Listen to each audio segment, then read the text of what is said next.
তো রাত ভরে জুয়া খেলে ভালো না, চরিত্র ভালো না তো। এটা কি ঠিক করলেন? আসলে ভাই আমাদের ভুল হয়ে গেছে। শুনলাম বাবুল নাকি নেশা পানি করে, কয়েকদিন পর পর ওর বউ জায়গা। রাত ভরে জুয়া খেলে ও ভালো না, ওর লগে চলা যাবো না সমাজে। ওর লগে চলার কারণে আমাকে বদনাম হইতাছে। ওর লগে চলা একবারে বাদ দেওয়া লাগবো। কিরে তোরা এনু তোর খুঁজতাছি। আয় বহ। তা কি খবর টবর তো করে? এই তো ভালো।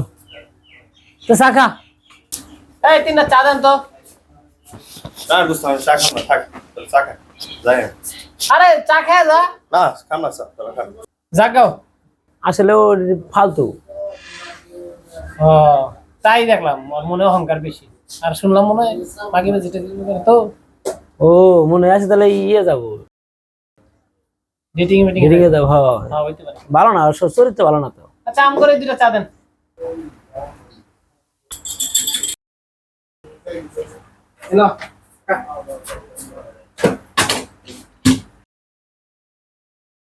ভাই শুনেন, কিছু বলবেন?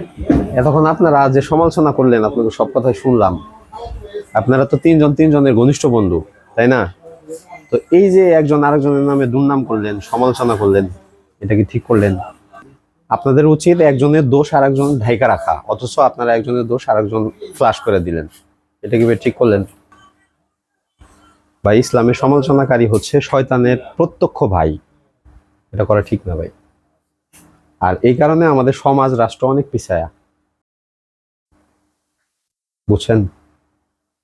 আসলে ভাই আমাদের ভুল হয়ে গেছে। আমরা একজন আরেকজনের সমালোচনা নিয়ে ব্যস্ত থাকি। আসলে এটা ঠিক না। আপনি কথাগুলো যে বললেন এটা তো আসলে সত্যি কথা। আমাদের ভুল হয়ে গেছে, আমরা এখন থেকে আর কারো সমালোচনা করব না। ভাই ভালো লাগলো আপনারা যে আপনাদের ভুল বুঝতে পারছেন। অনেক ধন্যবাদ।